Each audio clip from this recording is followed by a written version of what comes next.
In this episode, I'm once again joined by Bruce Frantzis, world-renowned Taoist master and author of books such as Opening the Energy Gates of the Body and Taoist Sexual Meditation. Bruce recounts his training as a Taoist priest in an ancient secret society, including psychic training, sexual training, spiritual training, and more. Bruce discusses his training in Taoist exorcism, recalls the first exorcism that he witnessed, and tells stories about exorcising trapped spirits in concentration camps and other sites of historical suffering. Bruce goes into depth about his training with Liu Hung Cheh, the Taoist immortal, who would become Bruce's most significant master, and shares impressions and memories from that time, including Liu Hung Cheh's last great miracle.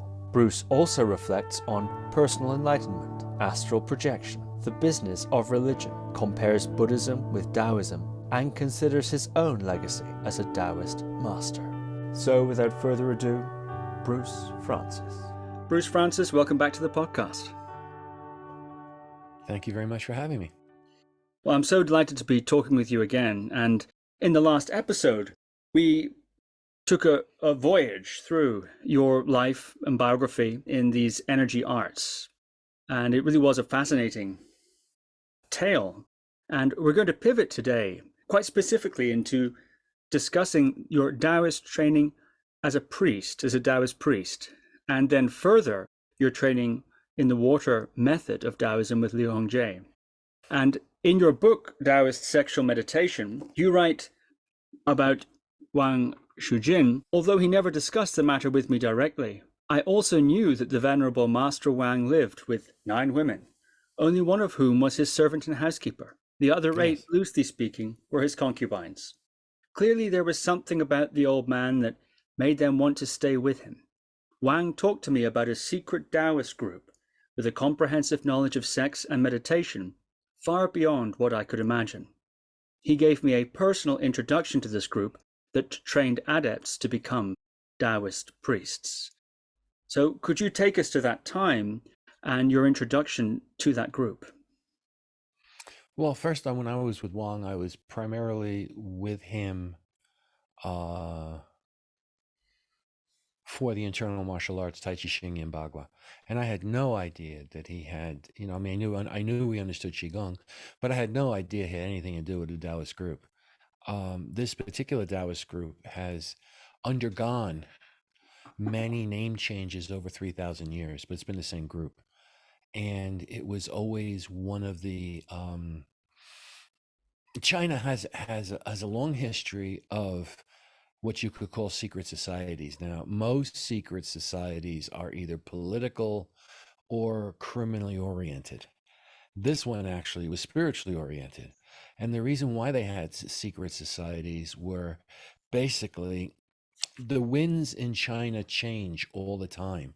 So whereas under one emperor, one group of bureaucrats in the government, they treat you really well, let the winds change a little bit and they'll kill everybody in your group. Because this was like, maybe if Einstein had been around and making all of his discoveries and whatnot 20 years earlier, that still wouldn't have stopped Hitler saying, let's kill every Jew that exists. So this is a fluctuation throughout Chinese history. And I belong to one of the groups that their conclusion was that make who's in it secret, teach what you're going to teach, but don't publicize it at all, because you just never can tell when the next flip is going to happen. And a lot of these flips in Chinese history happen over 200 or 300 year periods, and that's something very hard for a Westerner to comprehend. I mean, we think, what happened? What happened during the Renaissance? Well, that's, something that people in universities read about, but you got to realize the people living in the Renaissance, that was their life. So,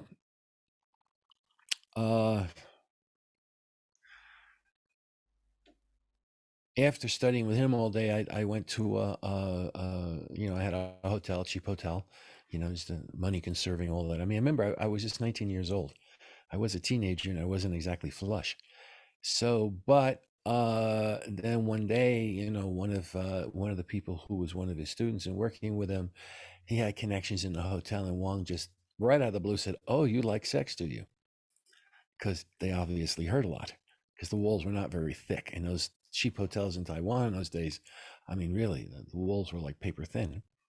So I said, yeah, and this and that. And he started, at various points, considering it. And then through a translator, he explained to me that he was part of a group that one of their subjects was Taoist sexuality, something for which the Taoists are known for in the West, at least things that are written and whatnot about them put that in. So next thing I know, I'm doing that. And since I like shagging, I said, sure. And then it just started getting revealed over that 2-month period what else was involved in this group. Not all of it. Some of that didn't come till later, but I was going, wow. And so, it got summed up to, well, anything you could ever want about learn about Qi is inside of this group. But you had to be an initiate, blah, blah, blah, blah. So I went back to Tokyo, and in a place where I used to practice Tai Chi late at night, this giant, it was on the grounds in front of some big government building. I actually feel silly. I never bothered to find out the name of it, but I never had any reason to. And, I'd be doing my Tai Chi things for like many hours in a night. And then this old guy started just every once in a while started visiting and looking at me. And, I'd smile, but just keep on practicing. So I didn't want to be distracted. And then he said, oh, and he said, oh, and he did some pushing hands to me. And I was fucking freaked how good this guy was. I mean, it was like, I may have studied with Jing Manching very briefly when I was a kid, but this guy was as good or better. I mean, he was just beyond the ability of my young mind to comprehend. And so he said, oh, okay. But the way he worked it out was that he said that, well, I'm going to teach you some body work. And if you do the body work, okay, I'll teach you how to fight. That was it. I cared about fighting. I mean, I had done massage and all that crap since I was like 14 and was getting paid for it. And I was pretty good at it. But the fact of the matter is that, that wasn't why I went to Japan for that. I went there primarily for martial arts. Anyway, so he would do things. And then, very often what he would simply do is sting his fingers into a part of my body. And I'd watch it go dead, or I'd watch myself in amazing pain. He'd say, now, this is what you do to get rid of this. And next thing I know, within like 10 minutes, it's gone. So this is seeming a little bit, Jesus Christville or something like that. So I found out subsequently that he had actually been sent to observe me about should the priesthood want to invest the time teaching me. Because, since I was the first white man who had ever been breached this particular thing, and given the history of the foreign occupations of China, there were still some bad feelings about that. But anyway, so the next thing you know, when I go back to Taiwan, they're saying, okay, do you want to? And it just started, I got initiated, and then we started doing all sorts of stuff. I mean, it was like truly mind boggling. So when I was there for short periods of time, I would focus on one or two aspects of it. But when I came back and lived in Taiwan and in Hong Kong, because the group was in both places, and apparently it was all over Southeast Asia too. But I never spent that much time in Southeast Asia. That the things that they did, he started teaching me, and it just started expanding. The joke I've always made about, well, what did you learn? I said birth, deaths, and exorcisms. So it's like, well, okay, how do you bring a baby in? Or how do you take someone through the process of quote unquote getting reborn inside their mind and their body? So that's births. Deaths, where that, what do you do with someone not only when they, in the process of dying, because a lot of people really go through a lot of shit in the process of dying. Okay, the Tibetans got a big thing, with their things about, the bardo between life and death and whatnot. But so I was taught how to take someone before they're dying, when they die, when they're still in the middle ground between their body just being inert and their conscious getting ready to fly the coop of their body, and then what they do after that. Okay, because the Taoists have ways that they say that you can consciously practice after you're dead. So, okay, so, I kind of went through those things, and that was another branch. As I said, the first time I was just kind of like a senior in the thing. He just brought us to a place where somebody was like, I mean, this was out of The Exorcist or worst.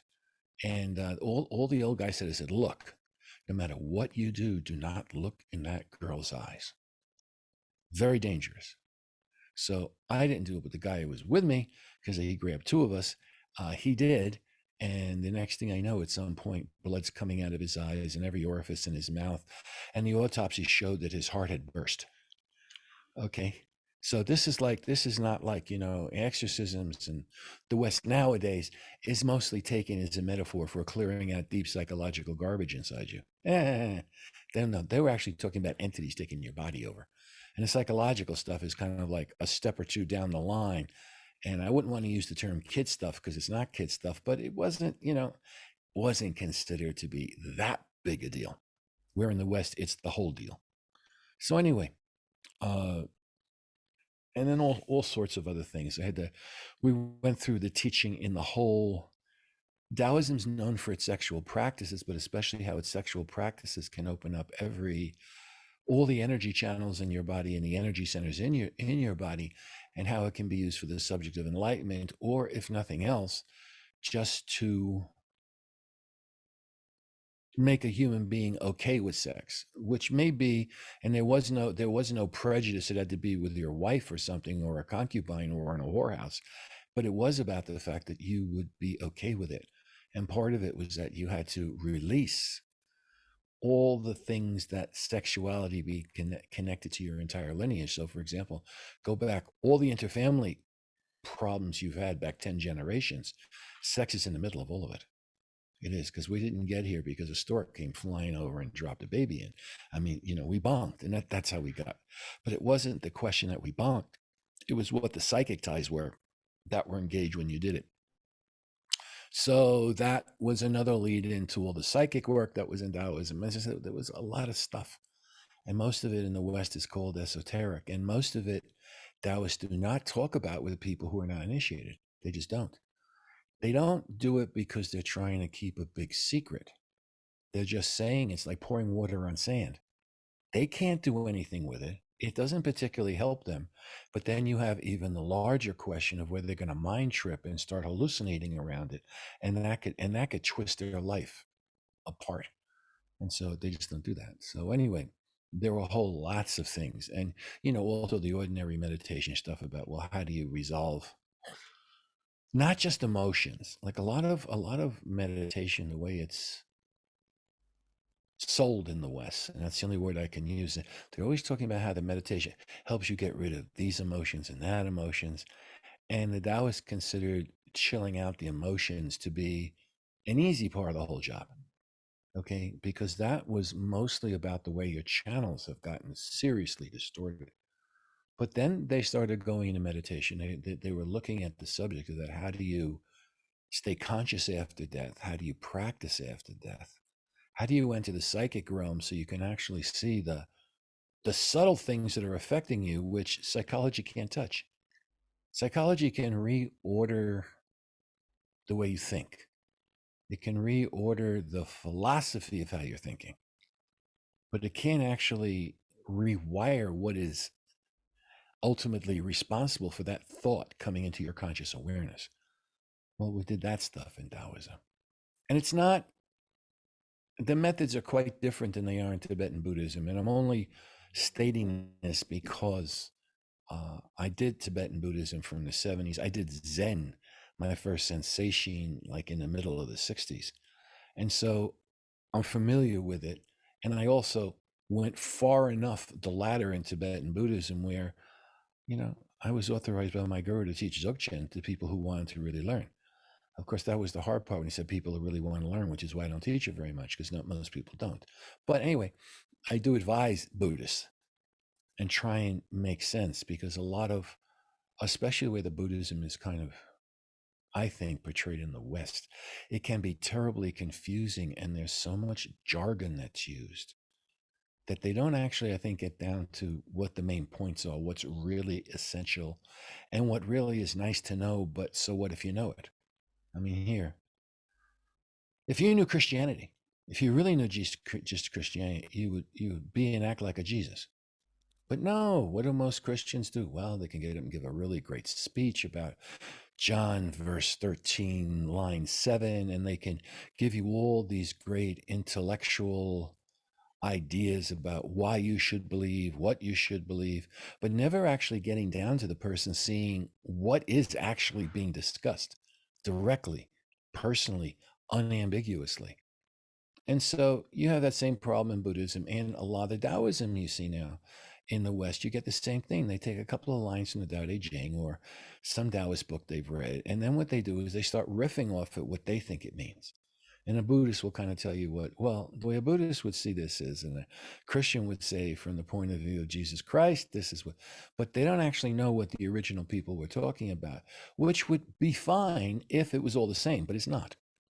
And the shadings of difference have to do with what you need to do to practice to arrive at it. And the second one is the shades of difference can mean whether you actually arrive at the point or you go off on a tangent that's 1,000 miles from it. And it's very hard because when you get into the real subtle stuff that's inside the human unconscious, and that how what is outside of our bodies affects our consciousness, those differences can make huge differences. Huge differences. Anyway, so I mean, there's a lot of things I don't want to go into. I mean, but we did all this stuff because they want that if you're going to be a Taoist priest, you're at some point going to have a flock.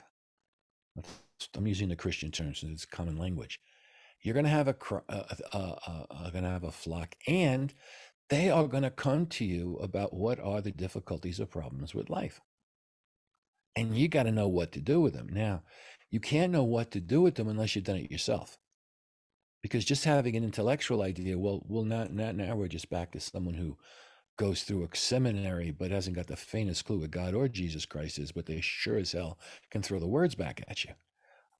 But so we had to learn a lot of things that were very, very, very specific. Like, and you had to get over a lot of stuff. For example, when it started with even just to see if people were suitable for taking the training, they would do something and, we'd be in a circle. There'd be 10, 15, 20 of us, depending what. And now they said, take off your clothes, and everybody has to bonk whoever asked them to. And then you'd watch what they'd go through. Because sex, if you just take the act of sex, it really isn't that big a deal. People try to make it sacred, and they try and make like somehow that's God coming through you, which, I mean, frankly speaking, animals seem to do it and they don't show any indication of that happening. But they try and make it sacred, or else they try and make it about getting power or about this, all of these things which you could make a case for them at an intellectual level. But the main point of it was that you could start realizing that there was something that was very, very alive inside you, which was clearly not coming from your thinking process, and that you had to be able to accept it. I mean, it's one thing for someone to have sex who has, man or woman, who has been sexually traumatized. They've been raped. Or I'm not exactly sure what a 3-year-old goes to when he's getting it up his butt or something, but hey, come on, that's out there. Okay, now in the past 30, 40 years, Western society has started getting, let's just say, enlightened enough that they'll start talking about this, but it isn't like it hasn't been going on since forever. I mean, that was the old method of pedagogy in ancient Greece and Rome.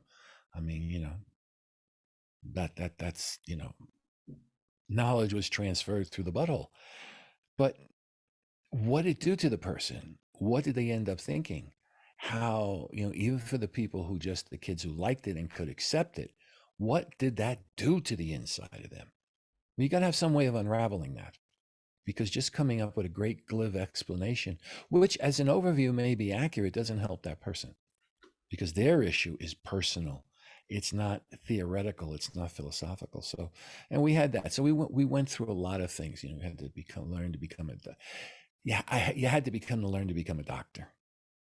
Now, they didn't say which one. There's 8 branches of Chinese medicine, all of which have their doctors.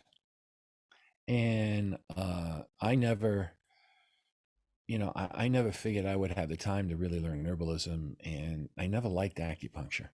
Don't ask me why. There's no reason for it. It's not like I had some grand philosophy. I just didn't like it. But I learned Qigong Tuina because I had done everything in martial arts and in about how to project energy, how to move energy inside people's bodies with my hand and with my mind, that this was a natural fit. So that was the route I took. So next thing I know, for the next, 20 years, I'm taking that about as far as it went, all the way to the end, to working with terminal cancer patients and getting 40, 50% dead cures. I'm not talking about they're better. I mean that it's gone. And, but those were things that I did. And we did all this kind of training. And there were things that came up in that. One of the things is that it is one thing to be able to feel chi. Like right now, if you did not have the ability to feel, how would you know if you went to the toilet if you were in the beginning, the middle, or the end of it? Okay. How would you know if your arm was bit by a dog if something had happened? Now, let's say you're going to disassociate. And yes, I see a dog biting me. Well, you go to the movies all the time. And although there are some people who've got, shall we say, boundary issues and mental issues, and they see something happen to someone on a film, and then like they think it's happening to them.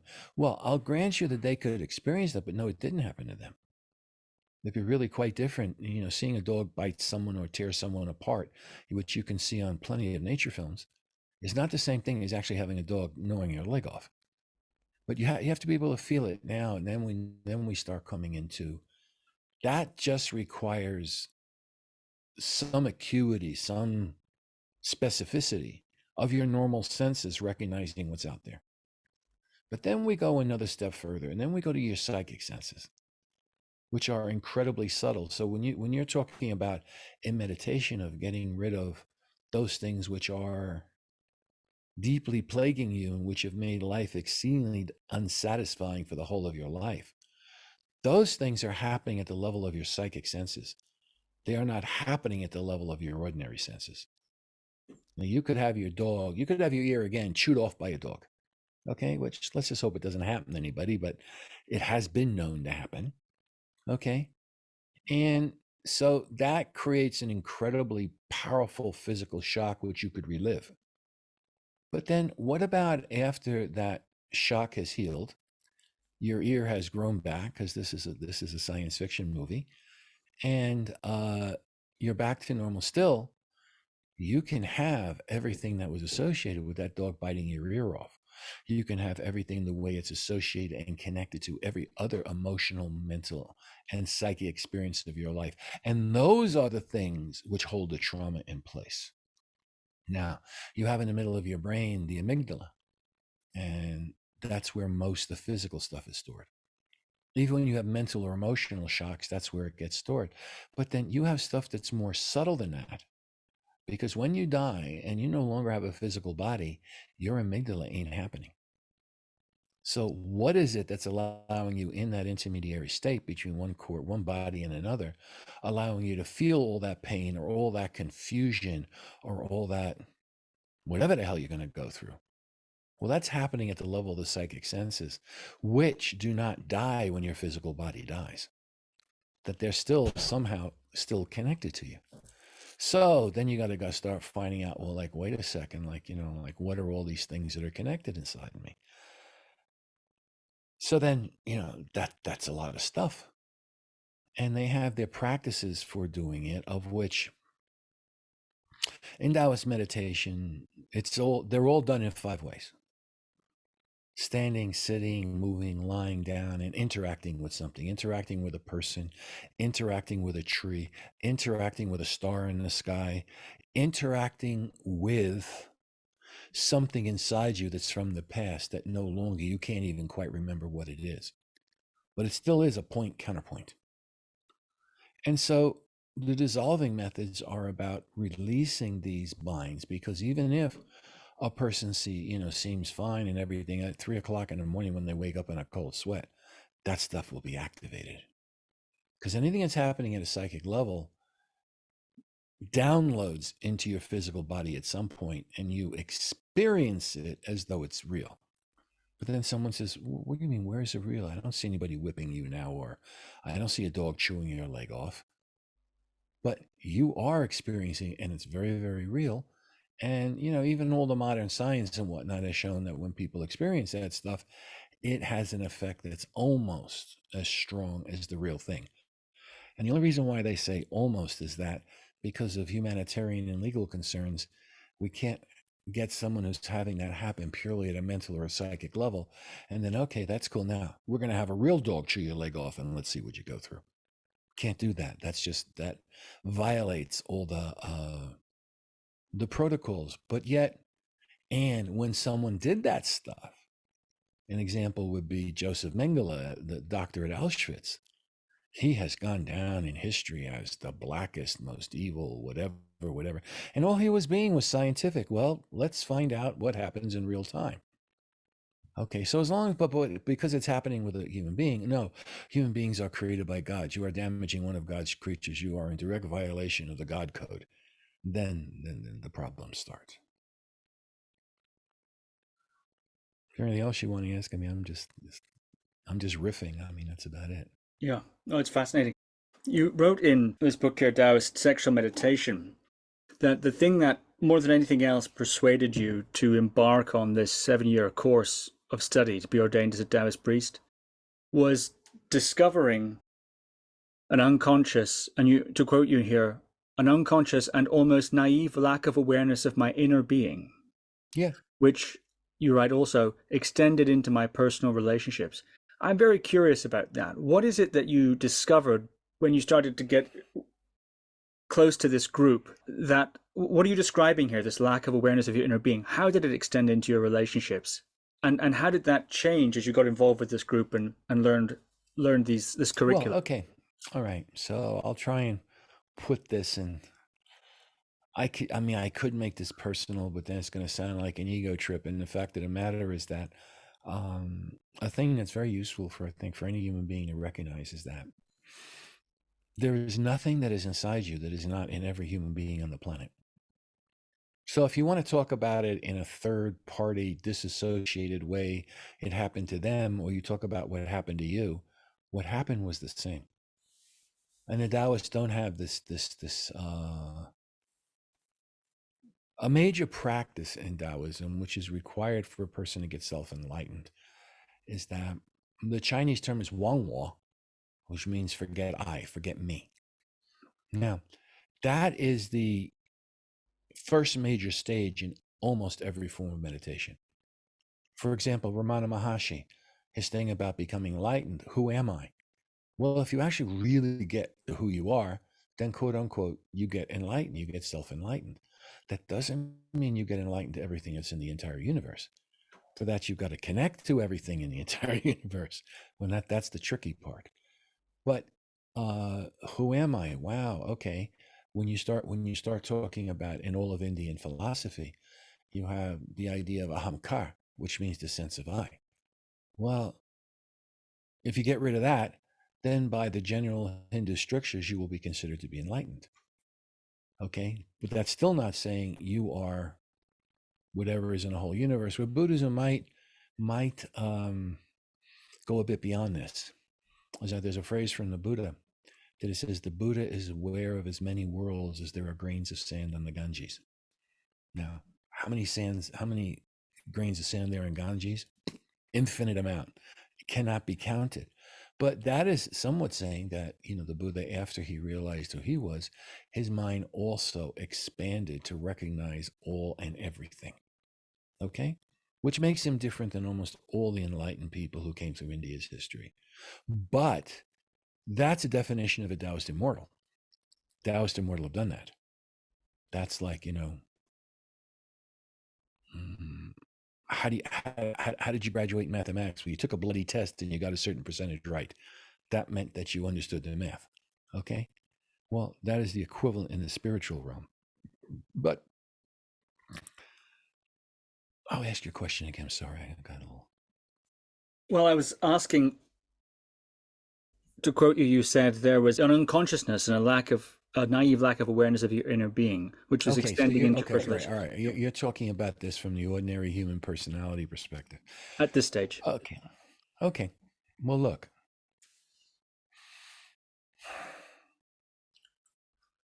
most folks, I observe this in me, and I have observed this in God knows how many thousands of people I've worked with. Something happens, and it starts taking you over. For example, some people just get incredibly sad, which then takes them to depression. And so, can you actually recognize when you're depressed? Now, if you ever meet a person who's seriously depressed, they do not recognize they're depressed. Very commonly, if you meet someone who's really angry, where I love the Chinese phrase, like they could tear the skin off a rhinoceros, that they don't recognize they're angry because they're just having a normal response to what's happening on the earth. Well, yeah, because they're angry. And if they weren't angry, the same sort of facts would come in front of them and they wouldn't get angry. But they don't. They're wrapped up in it to where that sense of I inside them is completely taken over, preoccupied, permeated by whatever this thing is. I mean, it's just like you have a glass of water, it's clear, clean water, whatever the color is, neutral, white, something, however you want to think about it. Now you pour some really strong purple liquid inside it, stir it a few times. What color is the liquid in the water? Purple. The water, it's gone. It disappears from awareness. You can't see it in the glass. What you can see is the purple. And that's what happens when you have all these, not just powerful emotional states, but powerful mental states. Now,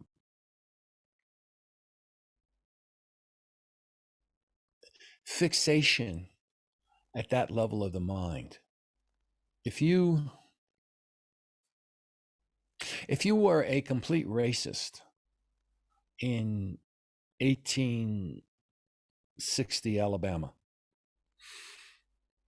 you could not look at a black person and not see half of the horrible things that could happen in the universe. That's a direct personification of it. That's the devil in flesh. Or else you might take another position that some of the Christians held, that, this is one of God's children that is just in such a devolved state. They're like some sort of a very low animal, and your responsibility is to try and bring them into the light of God and somehow make them go from being minus 5,000 years old to being whatever their age is, 15 or 20. But this stuff is so firmly anchored inside your mind, you do not see the person in front of you. What you see is this idea or this programming made flesh. Okay, and that is what you see.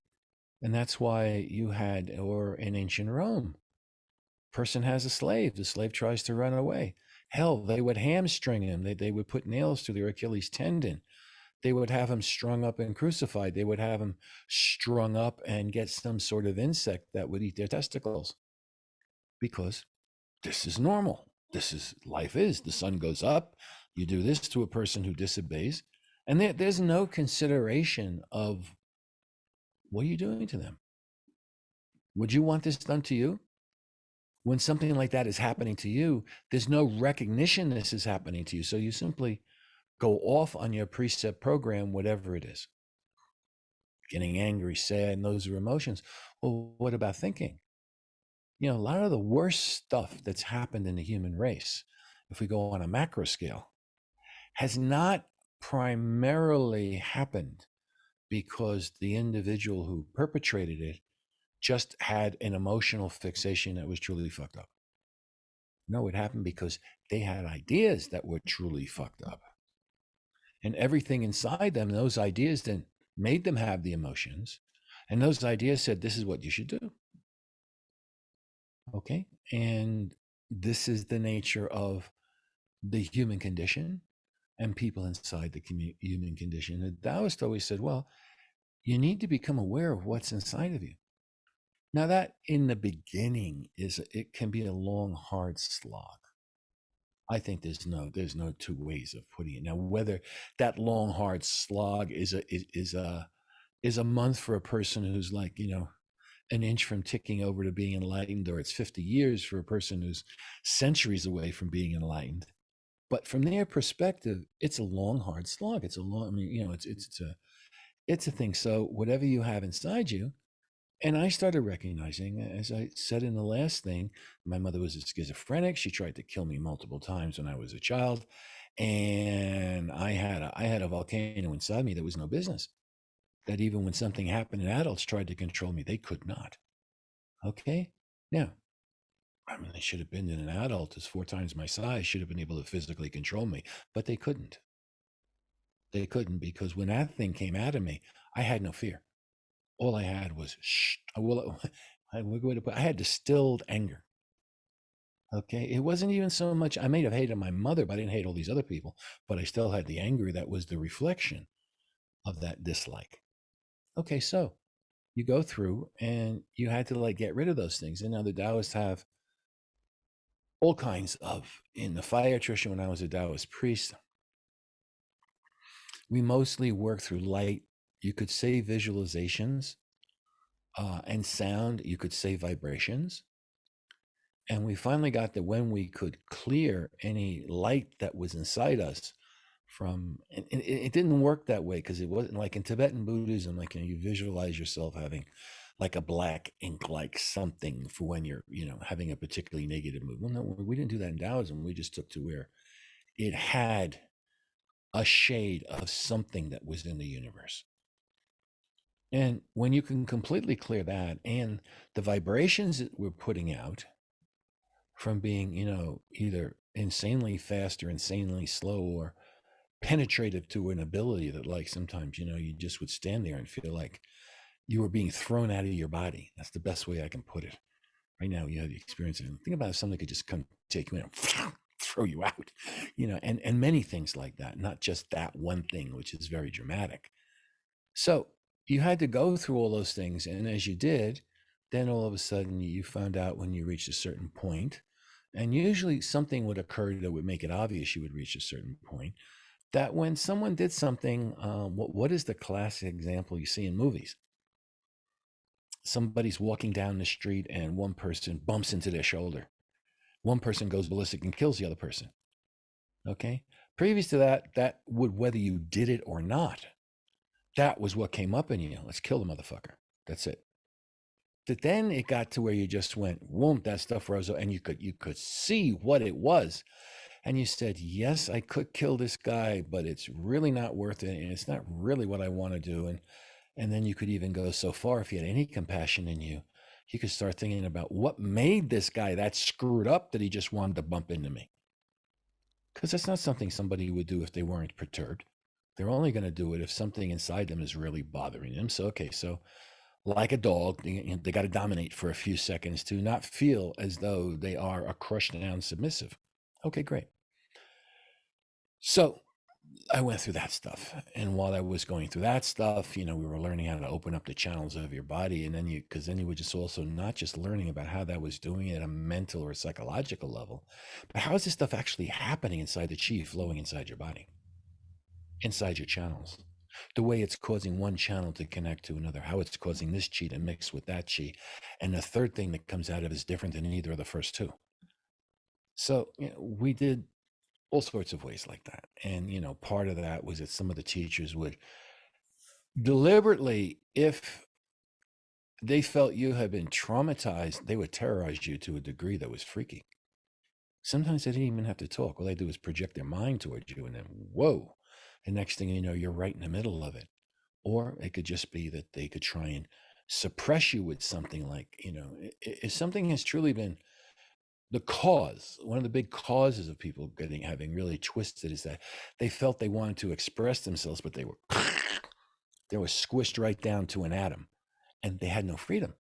It's like they were chained the whole time. They couldn't open up their mouth because it was sewn up. They couldn't move their arms and their legs. Of course, you can visualize that stuff.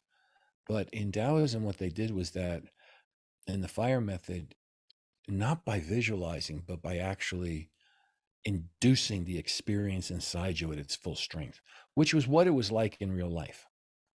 If there's any objection to, not everybody, I think, can succeed the whole way with visualizations, because what visualizations is they can go into the place in your brain that kind of tell you this goes to that, that goes to that, that goes to that, that goes to that, because at each one going to the next one, there's a series of pictures which induce that. The Taoists didn't really do that as much as they just made you go directly, cutting out the pictures and going right into what it was. So,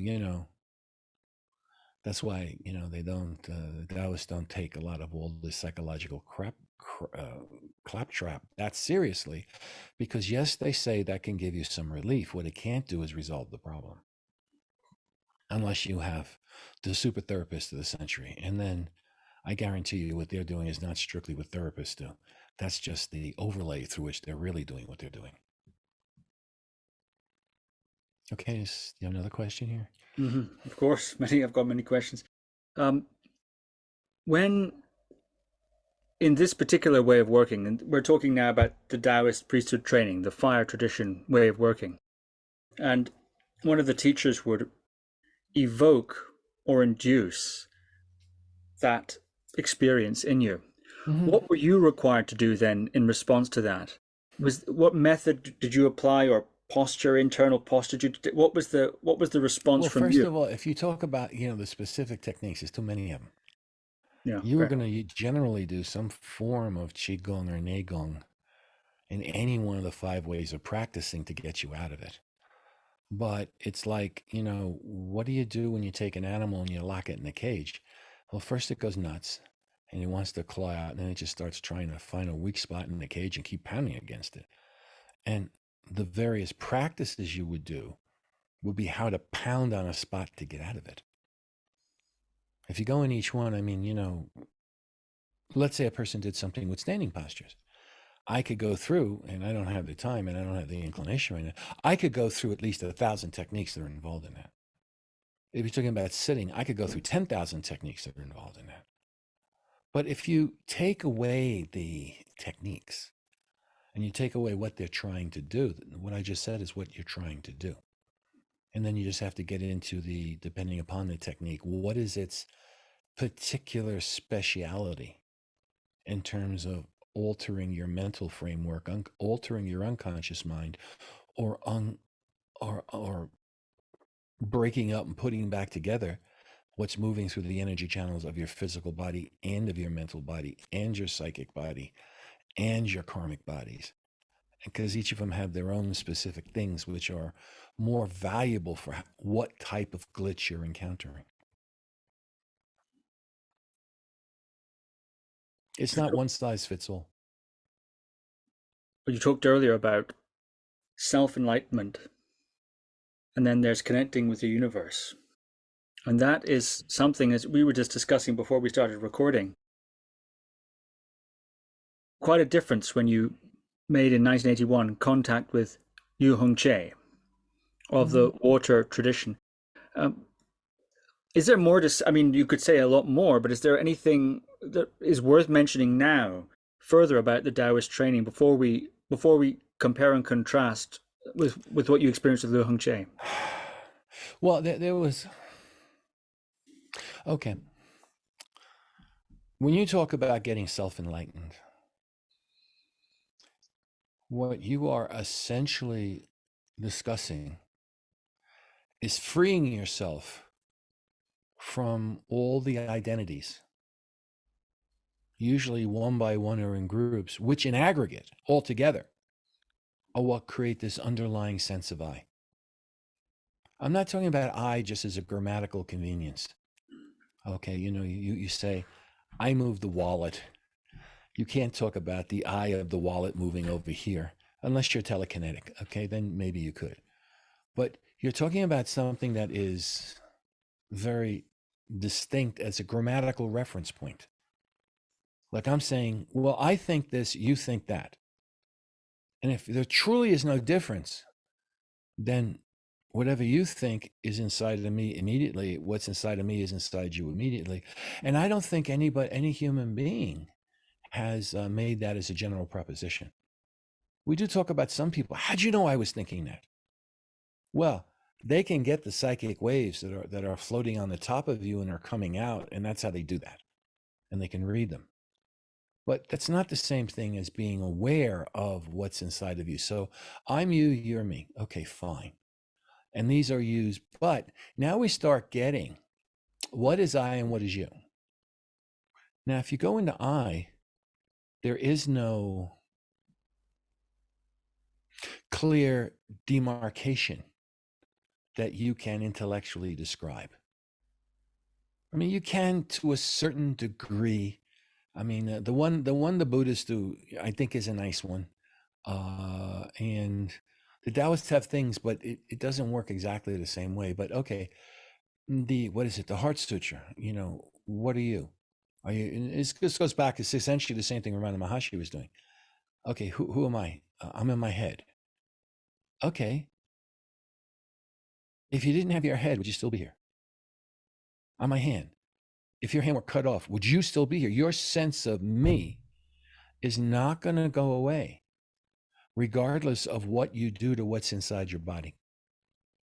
Because there's something that's a conglomerate of all, the Taoists just call it the 10,000 identities, that all together gives you, but it's not really the end, the way that just that the identities cohere.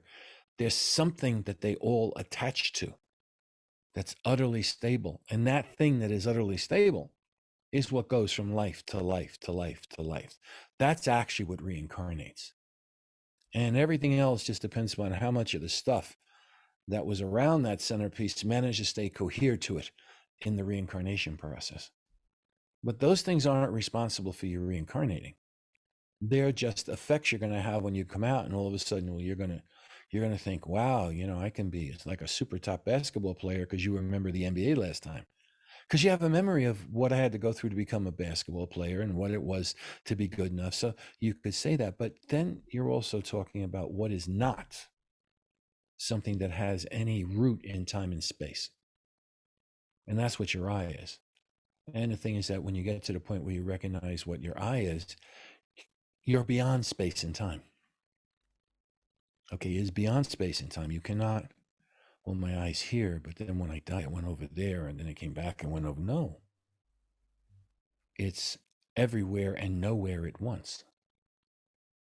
So this is a thing in every idea you have, every feeling you have, every projection you have, every mental contortion your mind can do. Ultimately, that comes back to the I. But as you start looking to what are the things that are attached to the I, well, that's what you think you are. That's my thinking. That's my feeling. That's my suppositions. That's my underlying suspicions, beliefs, blah, blah, blah, blah, blah, blah, blah, blah. But that's still not your I. And so in all the old Hindu stuff and Buddhist stuff and Taoist stuff, that's got to go. When that goes and you actually have what that clear space is, then whatever that thing is, that is what you have to take to learn internal alchemy. Because now you are freed of the time-space constrictions. And that's the only way you can start going to the ends of the universe. Otherwise, whatever the constriction is will hold you in a place and you can't go beyond that. My teacher, Liu Hung Cheh in Beijing, I was not a fan of the reincarnating from body to body before I met him. Because I have for better or worse, I was cursed with having one of those very high intellects that could be exceedingly logical. And from the point of view of logic, you can't come up with reincarnation. No, you can make things that are parallel. And then you can say, well, if A is such and B is such, then C must be the same thing that's in A and B. Not necessarily, because as an old thing that was is in logic, it's called inference, is not evidence. So you can infer something. That doesn't mean it's true. And it could be true the first trillion times, but not the second trillion times. Because if something is true, it cuts across all boundaries. And your perceptions, I'm afraid, are not quite, most humans' perceptions are not quite that developed. They just don't have that. So I could recognize, and I said, until you can see and recognize what it is to move from body to body. not as an idea, as a fucking reality. Like here, he used many examples, but here, most people today, they like watching martial arts on TV. MMA is very popular, you know, I mean, hell, the commercial interests of, so a person can see someone go boom, and a person goes flying up in the air and goes out unconscious. And God knows how many fantasies they'll make about who they could hit and what they could do. Okay, I used to call that when I was younger the elephant punch. Okay, so you hit an elephant, up he goes, down he goes. But then wait a second. So you can have all these ideas, but you don't get what that is until you actually can do that to somebody. And not only can you do it, you've done it. You can't get it till you hit the elephant, up he goes, down he goes, and he's unconscious. Because then whatever the reality of that is, and the reality of anything is not one thing. It's usually a composite of, God knows what is a composite of. And so you couldn't. So he said, until you can start seeing beyond this life, you're just never going to buy the reincarnation bit. And I had this in India with a friend of mine who were very good friends, and we were going to go to India together and everything. And the second time, and I'm in India, and we got, he died in a motorcycle accident. So being naive, I said, what do you think he's going to reincarnate as? He says, you don't believe in reincarnation. What do you care? What difference does it make if I told you? Because it wouldn't have been real. It would have been inferred. Okay? And so when it happened that I did break that barrier, then what my teacher started doing with me, which I have to say was freaky, and this really was not a hallucination. He would take me on what I used to call these magic carpet rides. We'd sit, and next thing you know, I'd be moving out of my body. And literally, he would take me through the universe.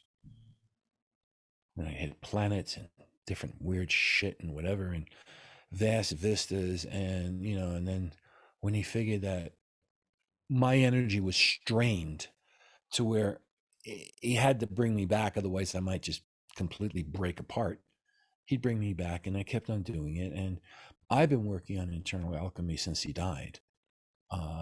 He said in the last day we were together, he taught me, like, what was this final thing in Tai Chi? What was this final thing in Bagua? And then he says, well, you know, I hope I have time to teach the rest of you. Because he dies the next day, which kind of meant he knew he wasn't going to. But still, you know, I started seeing things. But at least he then downloaded to me, and as they've been doing for the past year and a half, well, how you do this stuff. But knowing how to do it and then doing the practice and getting it done, it's like knowing that throw seed in ground, put water, put fertilizer, come back 300 years, and you got a giant tree. Well, you know, that 300 years has still got to go through while every stage of that tree growing is happening. But he made that pretty clear, and I've been working on that. And people say, well, how do you do it? And the only answer I can is, how the fuck do I know? I'll tell you, when I've done it, then I would know how it was done. Until I've done it, I would not know how it's done. I would just have the markers of how I would want to proceed in the process. Meeting someone like Liu Hung Cheh, and I know you've written about this, and you have spoken about this before, other places, but when you think of him and you remember back to that time, that first meeting, and the years you spent as his close disciple, one of only two since the communist revolution, can you paint a bit of a picture of the sort of man he was, of the sort of communication you had, of the rhythm of the day you spend with him? This is, now we're coming back to the biographical for a moment, just to evoke a little bit of the quality of this teacher of yours. I'll try a few simple things for what it's worth. The other student that Liu Hung Cheh had, he had him from the age that he was about 12 to about 14. Then he left Beijing, and everything else he taught him by letters, not in person. He got me when I was in my 30s, when I already was in Taiwan, Hong Kong, what they called a young master. So we were starting off from different points. And the other person, he didn't teach his method of meditation. That person, the serious meditation stuff he did in the Huashan tradition after he left Beijing, because he was In the Cultural Revolution, they had two factions. They had the factions of Liu Hung Cheh, and they had the factions of what, for want of a better word, let's just say Mao. Let's forget about who the person was. And Mao Zedong faction were the more radical, went along with Mao's ideas of continuous revolution, and they were nasty son of a bitches, just as Mao Zedong was a nasty son of a bitch. No two ways about it. Now, whether he was ultimately good, would be good for Chinese history over a few thousand years run or not, that remains to be seen. But while he was alive, he was nasty. My favorite phrase was, if you liked Hitler, you thought Stalin was a nice guy, you're going to be in love with Mao. Okay, so he was worse than the two of them put together. But and the other side of it was Liu Hung Cheh, whom Mao Zedong knocked off.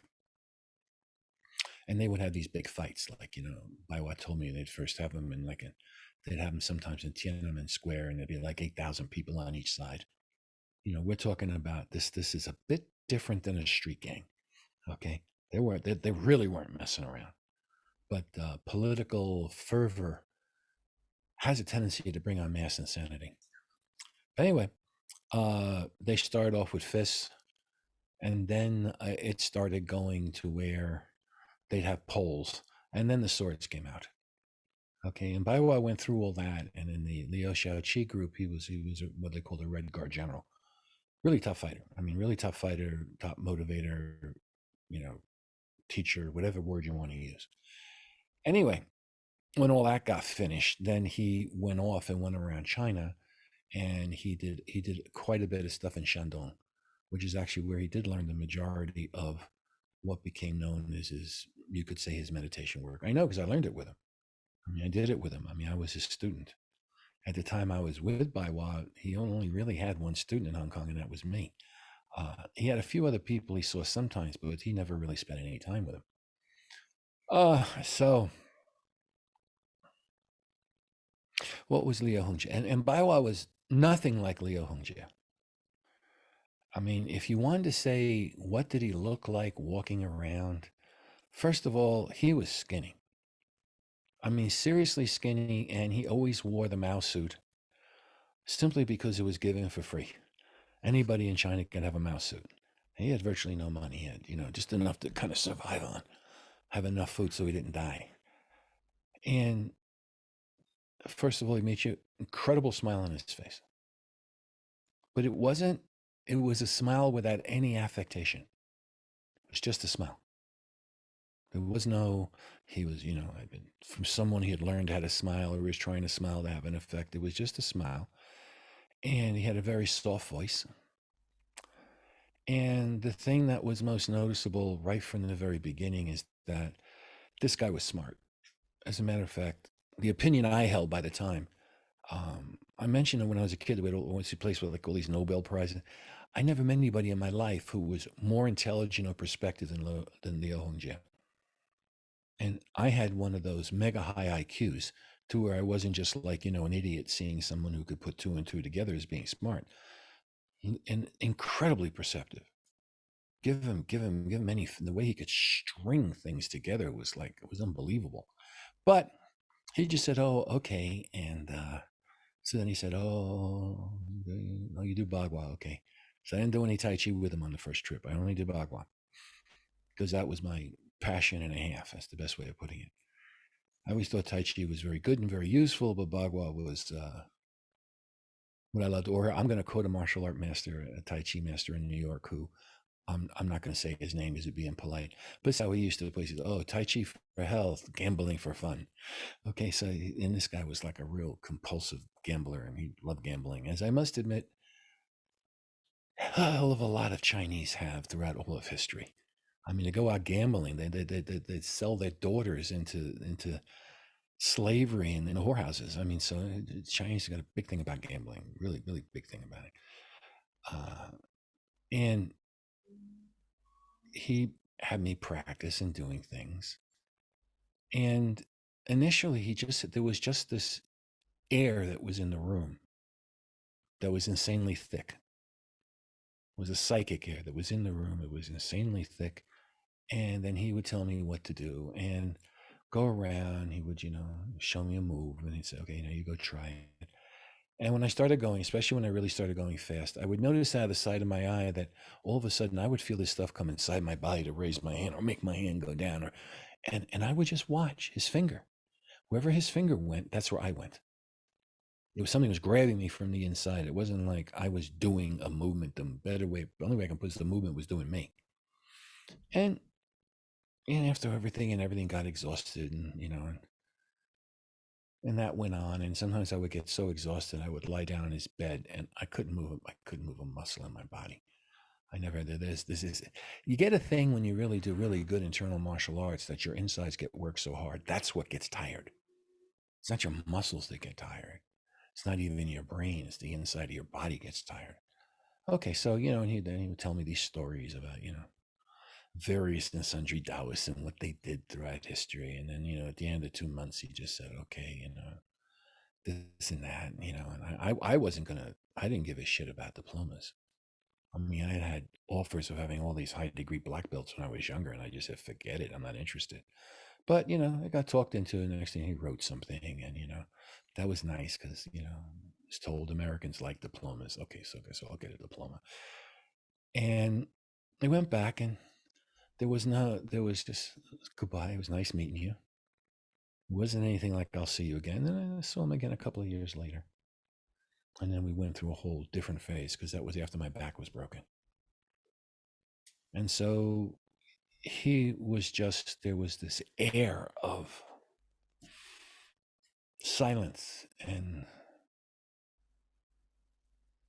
suspension of all and everything that I never even experienced when I went back in the 70s. I had an interview with a bunch of people with the Dalai Lama. Yeah, but then again, the purpose of that meeting was something different. But yeah, he was, I mean, he didn't have a personality. He didn't have one. I mean, he could put one on, he could make you laugh, and he could smile, and he could do this, and he could do, he could play the game, as the phrase goes. But when you really looked inside him, there was nobody there. There just was no one there. And so I said, from what I understand, this guy be real meditation master. Okay, so then I just went with it. And from that point on, I never even asked questions, who was this guy? Because anytime I had some suspicion of who he was, he then went and did something where I said, boy, did I get that wrong? Yeah, or what is the phrase?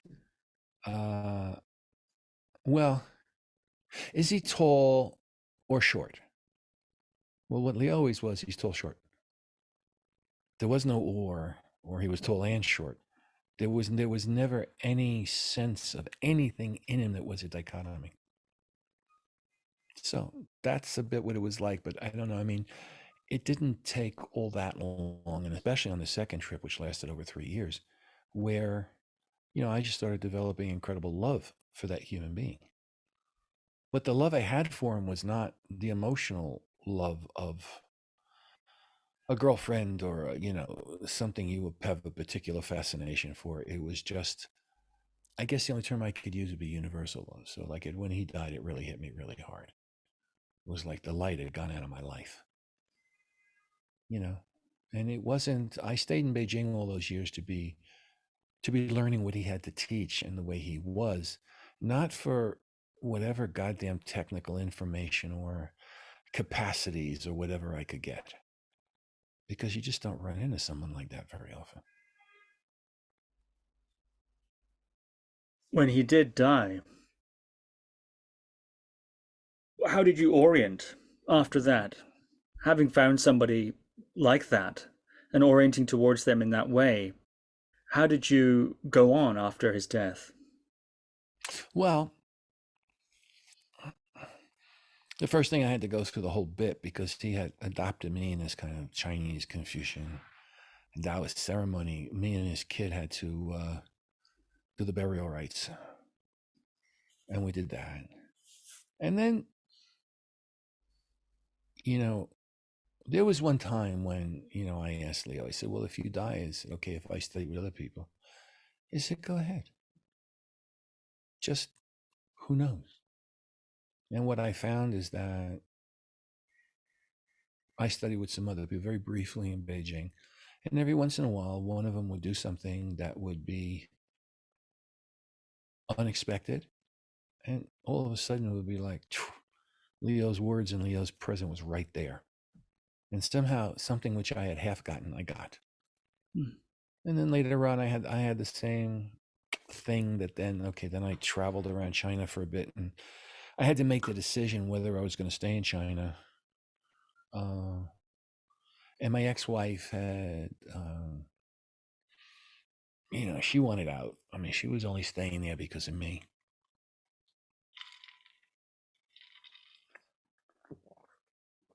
All I can say is that living in the middle of the communist den was no pleasure.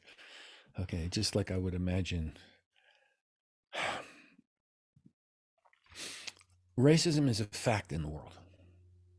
I realize we live in a particular period of time now where people who are still often at a childhood emotional thing want to make things about being woke, and you can't use this word, you can't use that word. I hate to say something. If it bothers you about something you see is so horrible that you revolt against it when it has nothing to do with you, okay, then you're never going to get past this problem. It hasn't got to do with the words that are used. It hasn't. And now, the Chinese, they had a lot of reasons to be pissed off with foreigners. Okay? Slaves in Rome had a lot of reasons to be pissed off with their overlords. Okay? The members of the Ottoman Empire had lots of reasons to be pissed off with the Turks. The blacks in America had lots of reason to be pissed off with their white overlords. And why were they pissed off? Because they had damn good reasons. And then, it went how it went. Well, in China, they had a thing about calling people foreigners, which meant out of country. And I'm just not going to use the word that we use commonly in America, because then I'll be, oh, you're a racist. I'm not a racist. That's what they did. And, these words could cut, and there's no two ways about it. But it even got to a point where it didn't even cut. I mean, that's how you get called. That's how they think of you. That's how it is. The sky is blue. What, are you going to complain it's not purple? I mean, shouldn't it be purple? I would like the sky to be purple. Why isn't it purple? Or, oh, my mommy tortured me by saying I wasn't a purple child. I mean, so now I'm going to get pissed off with the color purple. Okay, great. You can. I mean, I'm not saying you can, and people do. But it doesn't really, and it got to where, I was getting pretty easy to blow my cork, also because I'm an American and I make no apologies for it. And across a lot of the world, people love Americans and they hate Americans because of ideas they have.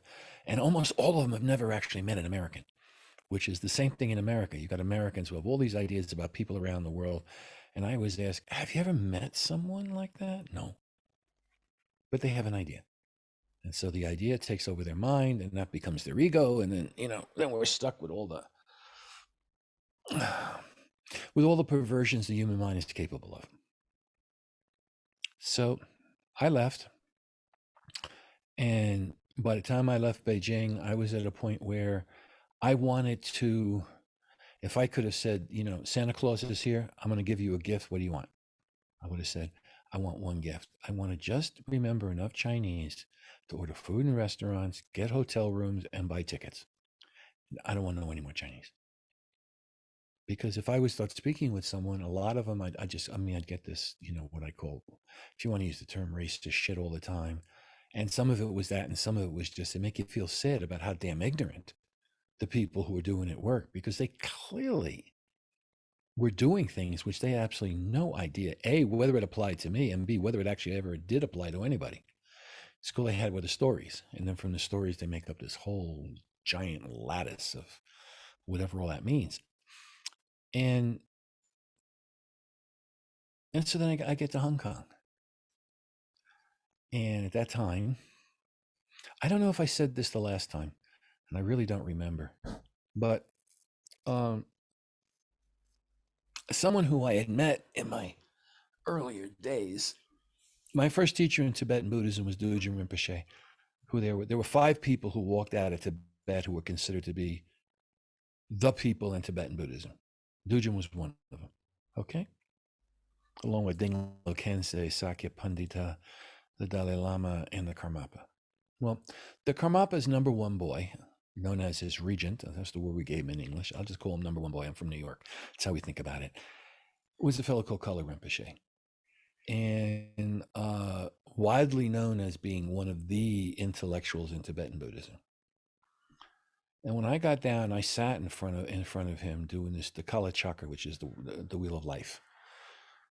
It's one of the big things in the Kargyu thing of Buddhism. And I'm looking at him, and Kalu Rinpoche had almost the identical body type of my teacher in Beijing. And he also put out this incredible intellectual energy without him saying a word. Same thing Leo had, nothing unusual. But then he started going through stuff, and and there were times when I could never visualize. Okay, I couldn't do it. Also, for example, I don't dream. The big rap they have about dreaming is everybody dreams, they just don't remember it. It's actually not true. Or anyway, in Harvard, and not in Harvard, in Oxford, they did a lot of research. They found out 2-3% of people never dream, never will, ain't gonna happen. It's just whatever. Don't ask me how, but that's what you're born with. And he would do stuff, but I couldn't visualize. But then when he started talking about the kingdom of Shambhala, I'm right in the room, and I mean, it's like it's around me 360 degrees. And so I figured I was having a waking vision. I don't know if anything to do with dreaming or not, to tell you the truth. I mean, I have my theories about it, but they're only theories since I haven't been on both sides of the coin. Visions I've had since I've been fairly young, but not this stuff of, visualizing visualizations. So he did things like that. And then I noticed something. And I started going, wow. And I started going, what the fuck was that? So I went home that night, and I'm being plagued. My curiosity is at a point, it's boring a hole in my brain, that I'm going like, what is this? And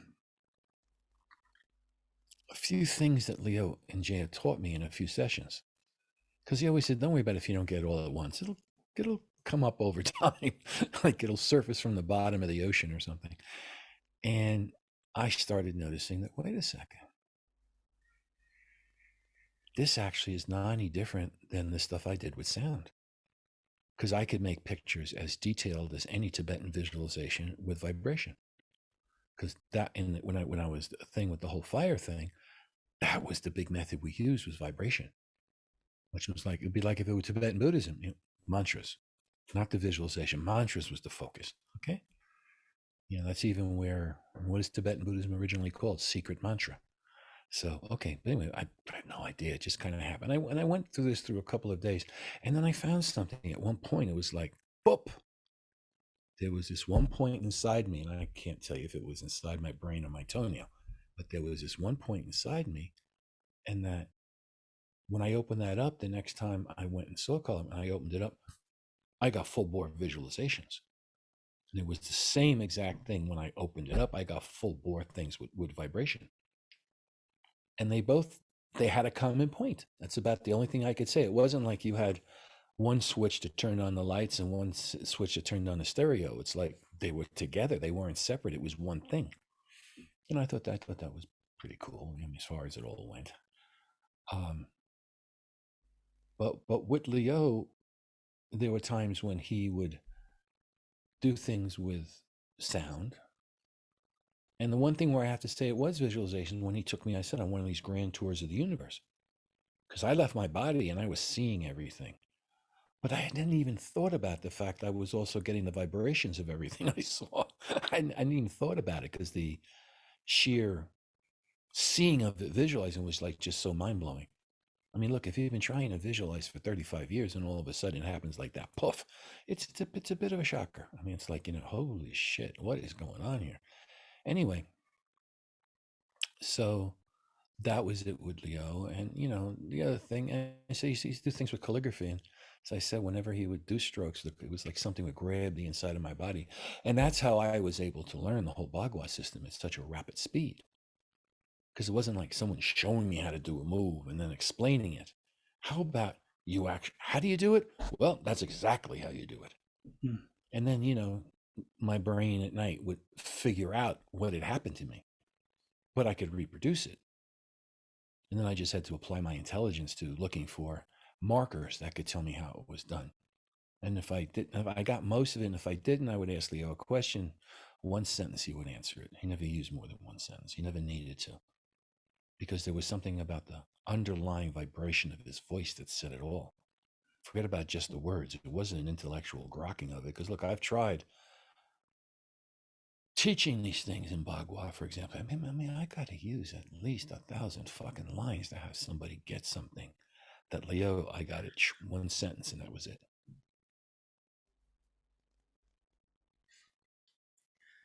You mentioned Tibetan Buddhism there, and of course, the Karmapa, for example, Kalu Rinpoche, etc. Famously, when they die, they're able to direct their rebirth, and that's called the tulku, right? Able to direct the rebirth. No, that is called Poa.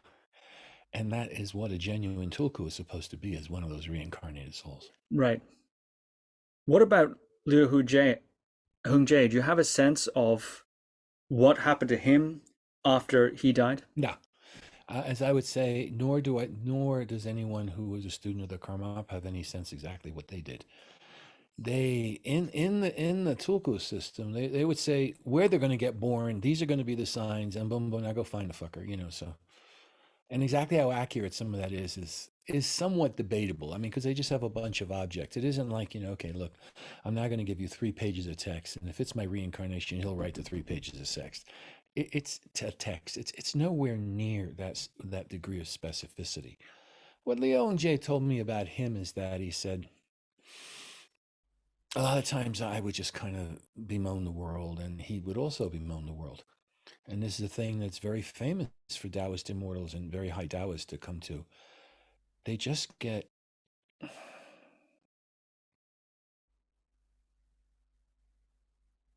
okay. I'll try and translate this in a way that it made sense to me at the end. They get to actually experience the ongoing suffering, not only of every being on this planet, but elsewhere. So in Tibetan Buddhism, they have a technique that is supposed to do that. And that, at least for 20, 25 years, was the Dalai Lama's main practice. It's called tonglen. And what it is just that you contact the suffering that sentient beings in the world are going through. And then you take that all inside you and you put out everything you have that's positive. Okay? Now, Leo always said that one of the main reasons why I didn't want to teach meditation was that he said, your compassion is not yet of a high enough level to where you're not going to get some intellectual objections to it. And it's about how I felt about it. I mean, that's what I saw these people coming to all these spiritual groups here and in Asia. And I said, what a bunch of fucking assholes. And I was okay with them being assholes. What I didn't want to do is have to put up with them when they were asking me to sort it out. And what I was going to have was their assholeness thrown at me, like in those comedy shows where they throw a pie in your face. Because I had seen just so much stuff that was just, it was beyond the pale. And yet you had to have compassion for these people. You should have compassion for someone who's an evil motherfucker, or someone who's so dumb it's amazing that they can touch their shoelaces. So I'm serious. And one of the troubles with being fairly intelligent is that it has a tendency to create a certain level of arrogance, in the sense of that you can't identify with people who are too stupid. It's like, it's just, this breaks all civilization. Okay, well, I got that, and so I did this for 10 years every day, for an hour or two a day. And I went through a lot of the times where I literally, in my experience, which of course you can't quantify anyone's individual experience, is that I felt the pain of all the beings on this planet. And then it actually started going off planet. Okay. And then at a certain point with that, I just kind of went, there's not a damn thing they can do about it. They are being so miserable, not because they choose it. They can't do anything about it. And then I said, well, even if I got to put up with some crap, let's see if we can help them out a bit. And I always thought about Leo got me out of my crap. God knows what it must have been like for him having me in the beginning, because I was like this powerhouse of energy when I was younger, and I wasn't always positive, and I could be a real pain. Okay, I didn't grow up with good socialization. I never bought the rules of society. I would look right down to the bottom of where they were coming from. If they didn't make sense to me, I just said they're a bunch of shit. Who cares about it? Which actually is not the way to make friends and influence people in this world. Okay, but so be it. So with Leo and with that, I started realizing, and then finally when it got, I started teaching a few people meditation, and I started to watch getting better. I got people who have been doing this meditation group and that meditation group for 10 or 20 years, who are still, frankly speaking, as big an asshole as they were probably when they started. And then I started finding out within a few months, they weren't assholes anymore. And I said, I don't know exactly how I'm doing this. I knew the techniques, and I did that, but I had no idea what it was inside of me that was catalyzing this. And I just said, I don't care what's inside of me. I think it's a good thing to do anyway. And then as time went on, I started being able to work out what it was inside of me that was catalyzing that. And with some people, if it was even possible, with some people, I'm sorry, you gotta go through a bunch of more lives before anybody's going to be able to help you. But if I could help them, I did. And so I started teaching meditation. Which Leo always said was my greatest gift. It's not your martial arts. It's not your physical healing capacities. I'm telling you, I was a whiz. I really was a whiz. I mean, doctors in hospitals were like, how the fuck is he doing this? I mean, I had extreme talent. Probably meant I'd done it a bunch of times before, but I have no idea why, but I did. But he said that is your greatest whatever. And the name, one of the names he gave me is, because Chinese, you always have two names. You have your literary name and your regular name, but Fan Jirshan, which means someone who does good for everybody. That's what it means. And he says, that's really what you are. And meditation is the place where this can be expressed in its most definite way. And I'm giving you all the power that's in the Taoist lineage to do it. Of course, part of the problem of this is that when you can see things, when it's very obvious, what'll get a person out of the shit, that doesn't mean they can accept it. Because now we talk about, well, how deep the fixations inside their ego run, inside their I in some ways, I use the word ego only because of Freud and all that kind of stuff. It got to be a very common phrase. But when in Asia, when they talk about the I, they're not talking about the ego in any psychological sense. That's just a few things that are kind of attached to it on the side. So anyway, I started teaching meditation. And Leo, things would come up. And in Beijing, one of the horrible things about living there at that time is that, the movies try and give the impression of what it's like to live in a totalitarian state. And they try and make very dramatic incidences that you could apply from your regular life. The only thing is that when things happen in a truly totalitarian state, it's really an exponential factor. And it's just that that's the only tools they have is to try and make what someone can relate to, because they've probably been through it in their life. But in a communist state, a lot of stuff goes down. It's like really, really grim. As I said, I got to a point at the end of my time in Beijing where I wanted all the Chinese obliterated from my mind. And another reason I wanted obliterated from my mind is once you could speak Chinese, and I was able to get rapport with Chinese people pretty easily, then they started telling you about the Cultural Revolution. And I'm telling you, I didn't want to hear it at a certain point. I mean, it was really grim, and it was like, it wasn't like, oh wow, I'm gonna get an ice cream soda. No, oh wow, oh, you're gonna have some strychnine ice cream soda. You'll find it's a new flavor.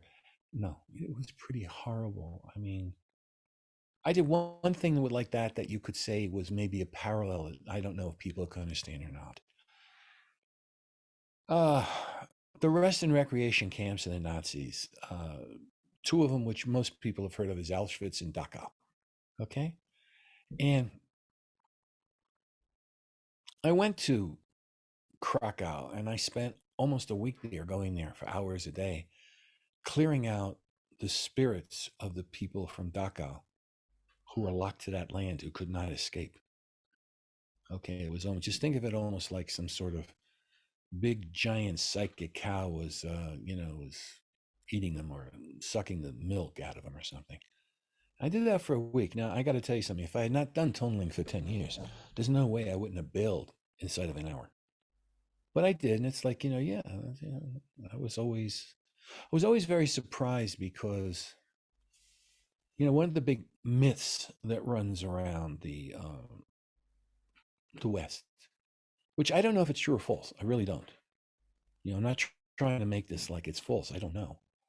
Is that the Kabbalists were supposed to be the big spiritual source of everything in the West?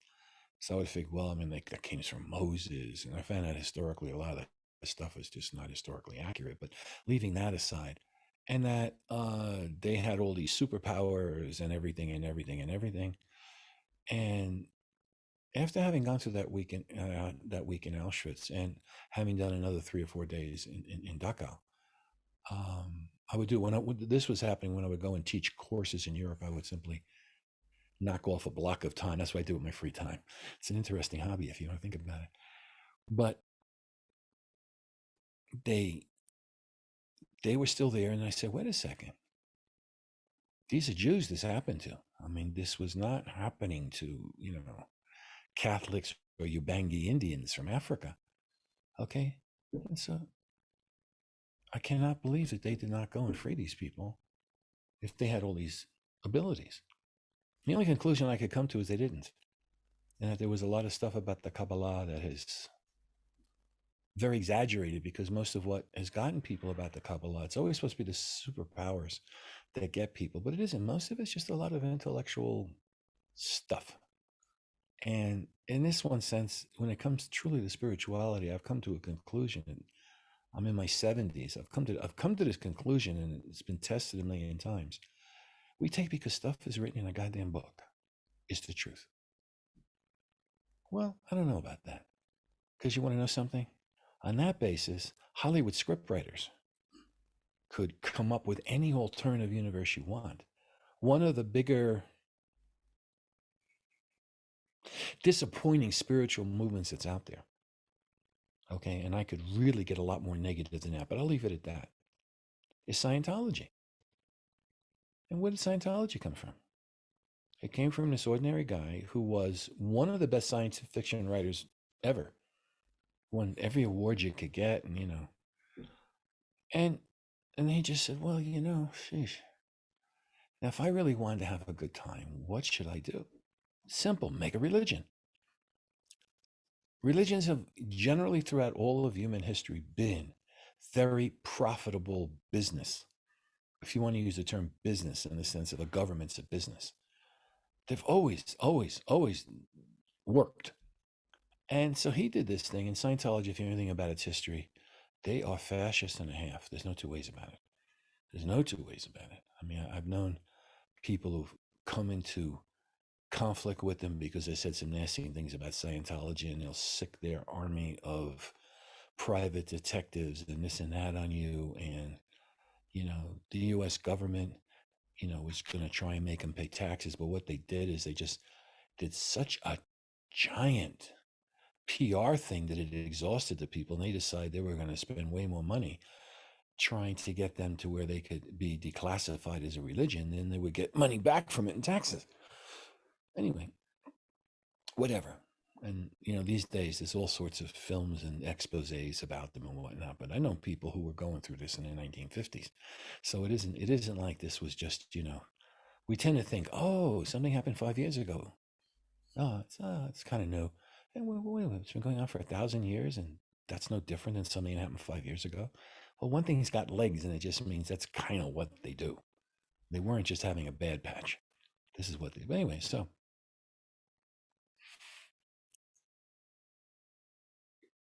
with Leo, the thing that was always incredibly noticeable about him is that I've been around a lot of spiritualists. You can find some things that just aren't quite right. Some things, look, human beings are human beings. They have personalities. And anyone who expects any human personality to be flawless clearly has never had an IQ test. It's I'm sorry. I mean, it just doesn't happen. Okay. Oh, we have our sins, we have our faults. Yeah, that's the human condition. With Leo, I never saw a fault. I never saw anything that was even remotely funny. And he was just straight, and he would use words as little as possible. And he would just listen carefully. Because when I say something, I really mean it. A lot of times people, they say a line, you listen, you get bored, and listen to it, and they come back again. Not with him, because he didn't like to repeat himself. So he said, I had enough intelligence to grok most of what he was saying the first time around. He never would have taught me. He said that would have been I wouldn't have wanted the burden. I'm an old man now. Who the hell needs to go through that in your old age? So that's kind of answering, like, what were some of the things? I mean, there were other things. I mean, like, I'm a martial arts maven, martial arts expert. Done it since I've been a kid. Done the really heavy stuff in the martial art game, not for competition, not for show, but for real. And I mean, here I am twice his size. He put his hand on me. I couldn't move it. Okay. If he moved me, I couldn't stop him. Okay. One finger, boom, and the next thing I'm flying across a room. Things which physically should be impossible. But he just did them like it was just normal. And he says it's because it really only is mind. That's all it is. A lot of what we think is mind body fusion, or getting your mind to tell your body to take it. No, there's something beyond that. There's just the sheer force of mind, the sheer force of spirit, which is something which cannot be judged by normal human standards. How do we put it? So he did things physically. I mean, like I wrote about this in my Power of Internal Martial Arts. A day before he died, he was saying, okay, well, you've gone, so now we're going to go into the last phase of Tai Chi training. And so a midpoint in Tai Chi training is what they call pushing hands. Most people think that's fighting. It's not fighting. But anyway, it's a midpoint. And what he did is I went, and next thing he puts his hands underneath my elbows, like this. And he lifts both of my feet right off the ground. My whole body goes up until I'm up here. Okay, so you figure his hands are here. I mean, that's how far off the ground I went. But he did it in slow motion. It wasn't like he was some leveraged trick just to or something to get my energy to flow. He did it in slow motion. And he took me down in slow motion. Okay, and I'm trying to get my hands off him for all the good it did to me. That was the lands. They have a thing, and the signature move of Tai Chi is called Peng Lu Jian. Okay, and Peng Lu Jian has Liu, or yielding, has Jian Lan Nian Sui. Okay, Jian just means you stick to him. Lan means you stick to him no matter how he moves. Nian is where you penetrate them. But Sui is where it's like magnetism. It's as though I put my hand on top of a trunk, and then I just lift it up in the air with my hand, and I put it down in my hand. Now, the first thing of Jian Nan Nian can be done with an excellent control, not a mediocre control, excellent. Okay, so let's start talking about Olympic athletes or top pro sportsmen, of your body and your energy and your mind. Sui cannot, because Sui now is actually counteracting gravity. And these other things aren't. These other things are using gravity to maximum extent. But this is going beyond gravity. So, like that. And he showed me the final Bagua palm change, which was like fucking freaky with the way the room became and the inside of my body became. And then he says, okay, so it's good. Now we'll finish. And then, when you come back, then now I think you're ready for internal alchemy to really get into it. He had taught me internal alchemy, and I'd learned the principle, I learned more or less, but no, now we're really going to do it. And of course, what happens? I come the next morning and he's dead. Because I made the statement, you have no idea that tired me out. And he says, well, you have no idea how much it tired me out. Okay, I didn't get that literally. That was the last hurrah. That was the last flash before the star went out.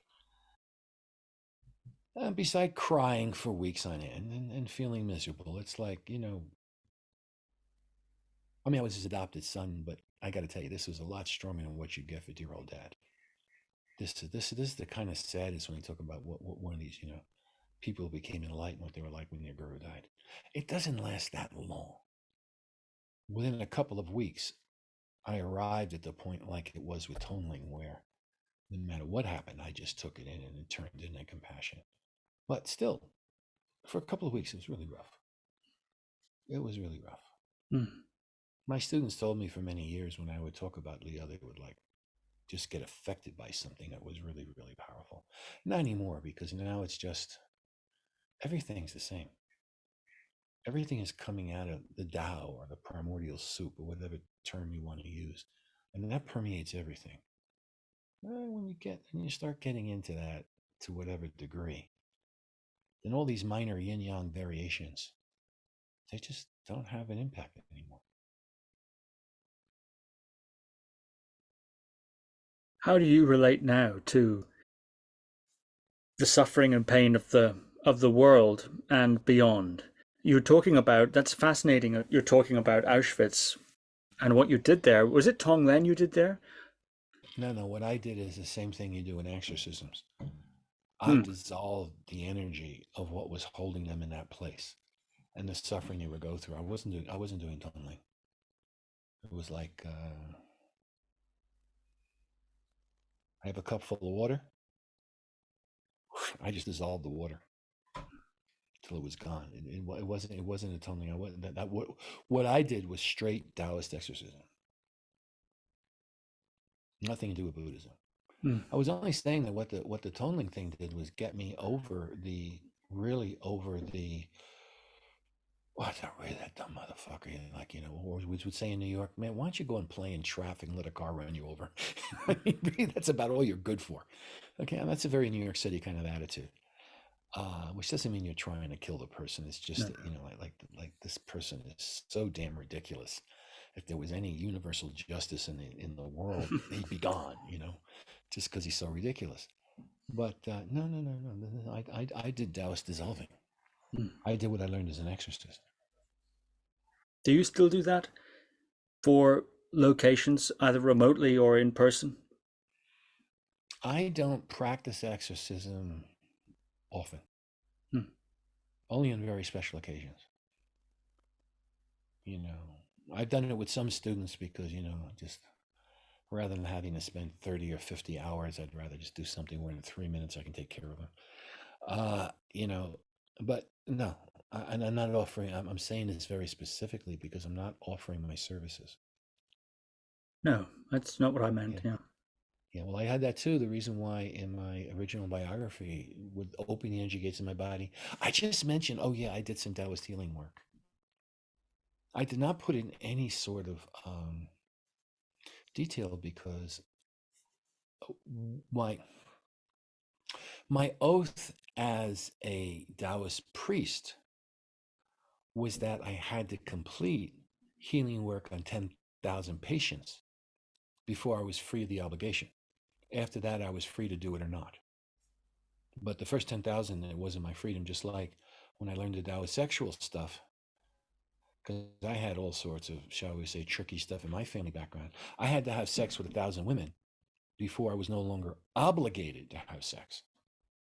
Okay, this wasn't like, oh, wow, beautiful baby. Yeah, no. You got to realize this one thing. If you go through 1,000 women, 300 of them or some number like that are going to have what in Taoism they call dead pussies.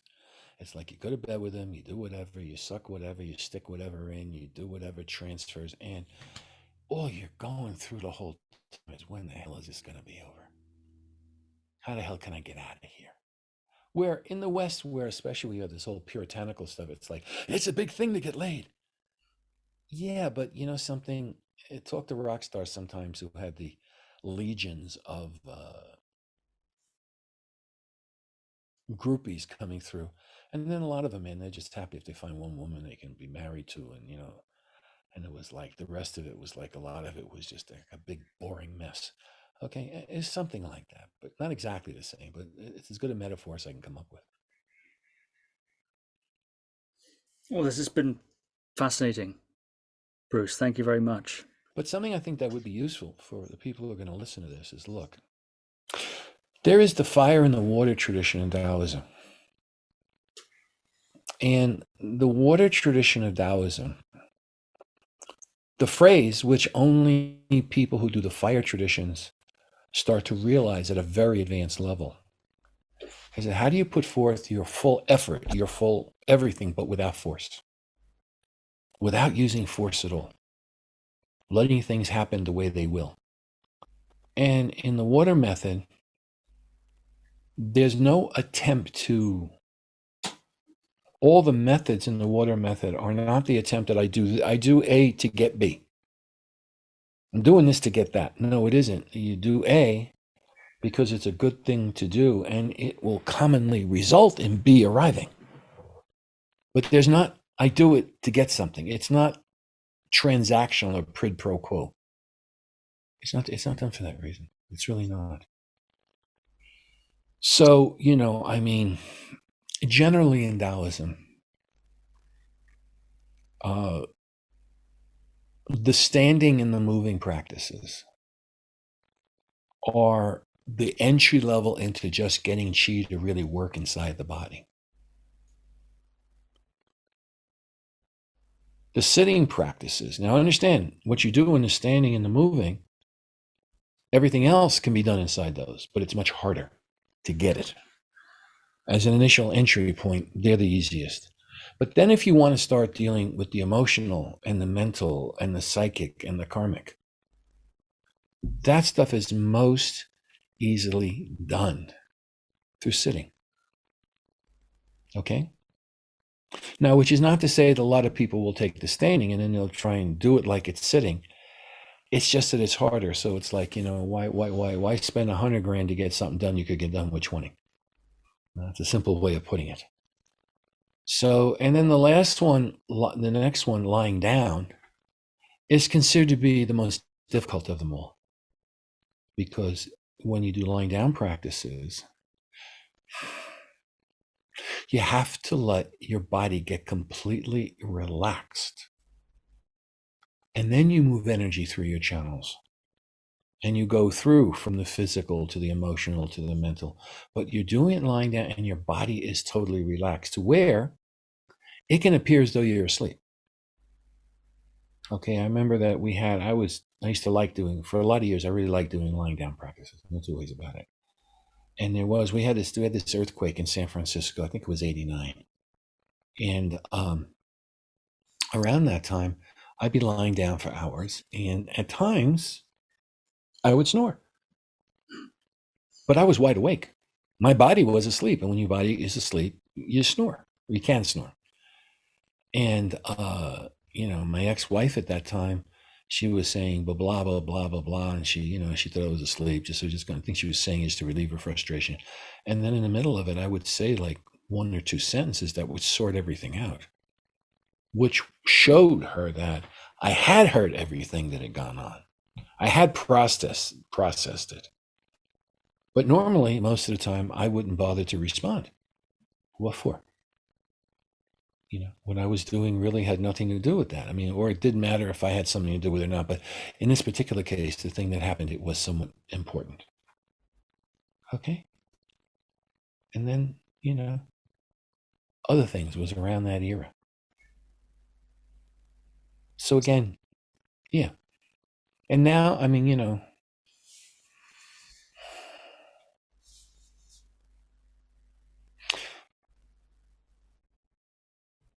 Taoism is very big on a progressive approach. And it's based on this. If you're only concerned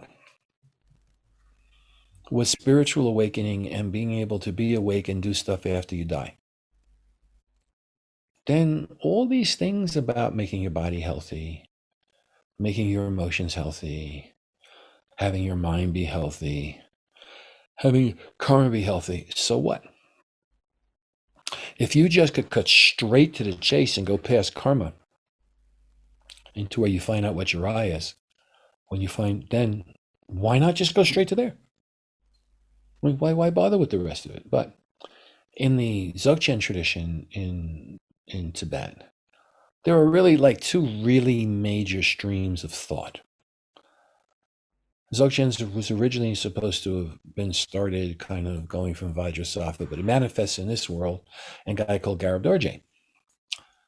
And when Garab Dorje taught, right, he did stuff where he could just boom, one shot. If your karma was cleared up enough, one shot, you got enlightened. But almost everything that got attached to that downstream went through, you did all the stuff you did in Tibetan Tantra first to get rid of this block in your mind and that block in your mind and this block and that block and that block. And only when you got to the very end did they give you the one thing that could tick you over. Because they found that if they gave it to most people that could tick them over, it didn't go anywhere. It was like steam got released. Combine a minute or two and it's gone. Where when it was some things you go from nothing, you went to steam that never went away. And they're two very different things. And so, you know, some people who went through, you know, did it direct, the three statements of Garab Dorje, they would go direct. And then some people who would even still, they'd go through all the tantra and all this stuff, and at the very end, they'd throw the three statements of Garab Dorje into it. What most people don't realize is that the ones who just do the three statements of Garab Dorje, if you didn't have the foundation, you have no way for them to work. Okay, it's like I want to build, and that's not the Empire State Building anymore. I don't know what the biggest building in the world is. It was a trade center, but it got blown up. You want to build a trade center? I'm sorry, you can't just stick up all the wires and whatnot up into the air. They will fall to the ground. They have to have a structure to hold them. So this is something that occurs.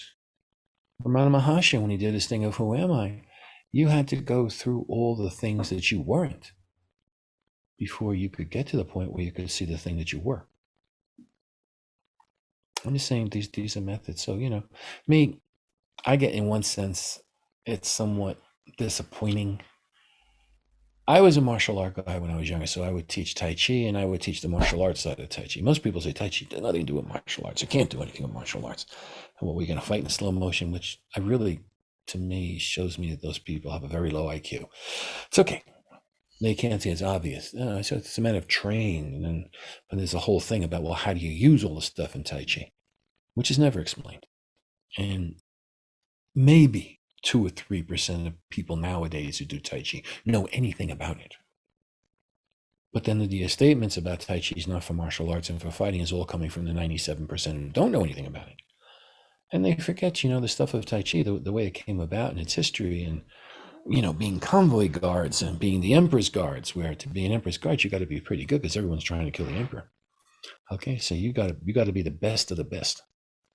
So, okay, so I got into it for that because I did martial arts and I like martial arts, and I was always after the elephant punch, you know. But they didn't realize that inside the original Taoism, from where the outer Neigong and Qigong structures that were just part of their energy practice, they never realized how that stuff was inside of Tai Chi because they never were exposed to it. Because you got paid by showing, you know, people will always pay and be very happy showing that you're the biggest alpha ape in the group. If you're King Kong, you could get billions of people lining up in front of you wanting to make you their god. But that's a different thing as saying, okay, what kind of God is it? What does it do? What can it do? What can it do? And then you have so many people, what I call the armchair warriors, that, from seeing things on YouTube or reading books in their fantasy world, and they think they can go out, and beat up anybody. And as soon as they come into anybody who has any real practical fighting experience, they just get their butts kicked. And why? Because they never actually learned how to kick butt. And, and even the people who are some of the naturally strongest, roughest people on the planet, they go down to people who are highly trained to kick butt. Because they have no idea, they don't know the tricks of the game, as it were. And the other people do. So, I got where I was coming back in my 20s and I was teaching the martial arts stuff, especially when I was in New York, because in New York, I had so many students who had been raped, mugged, hospitalized by youthful upsettedness, for want of a better word, whatever you want to call the young criminals. And so I taught them how to do something because, I just wanted to see them have a life or be able, or, as I would put it, well, you might not care. You might be a really good Christian. Turn the other cheek. You might be perfectly fine with them putting you in the hospital. Are you perfectly fine with them putting the mother of the child in the hospital or putting the child in the hospital or damaging them for life? How do you feel about that? And if you could have a way of preventing that, do you feel any responsibility for being able to do that? That was one side. Then you also had the other crowd of, I'm sorry, human beings are barking dogs. Dogs like to fight. And a lot of dogs like to kill. Why? I don't know. You got to talk whoever was my joke is talk to the spacemen who created the people on the earth, or whoever did it. Because whoever did it, they built that right into the program. And you'd have to ask them what their opinion was, because I sure as hell can't figure it out. So, and then it started coming, come back. Well, people, they just want to learn about the energy work. And the trouble is, that's very hard to learn about the energy work in Tai Chi in its entirety without the martial arts stuff, because by showing you how it can be used, you can actually, it can make it where it's concrete to you what you're trying to do when you're just doing it for yourself. And that's a whole different scene from learning Tai Chi for fighting. Because in learning Tai Chi for fighting, you got to go from that place. Now you also have to learn how to fight. And you have to get past your fear, and you've got to get past all your inner psychological obstacles, which is not a small thing to do. I mean, everything in Taoism, everything, at the most simple level can be described at yin and yang, conflict, wonderfulness, all of it, how it all comes out of Tai Chi.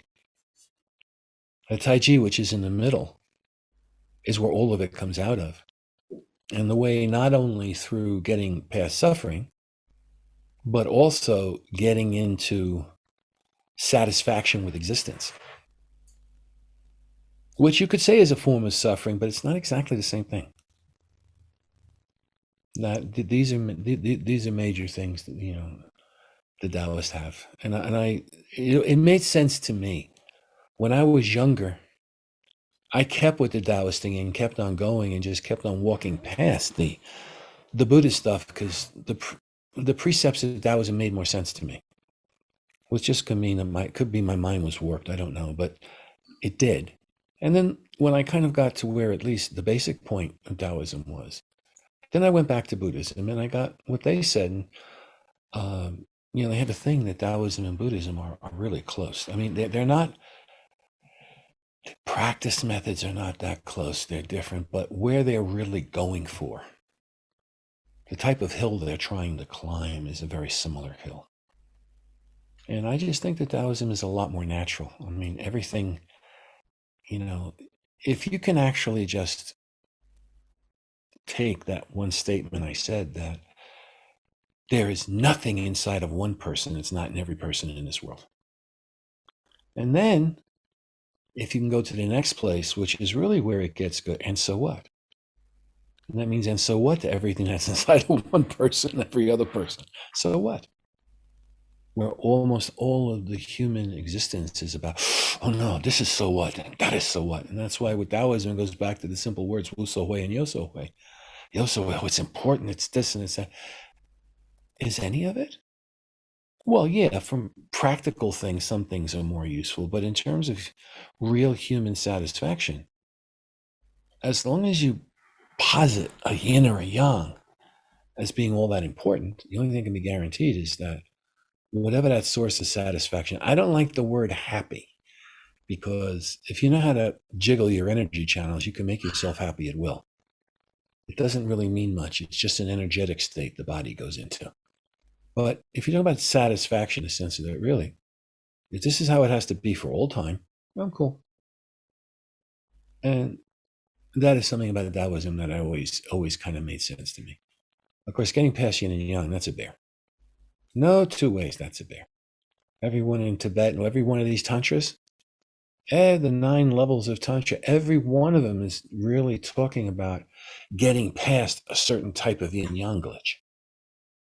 So that's one way of doing it.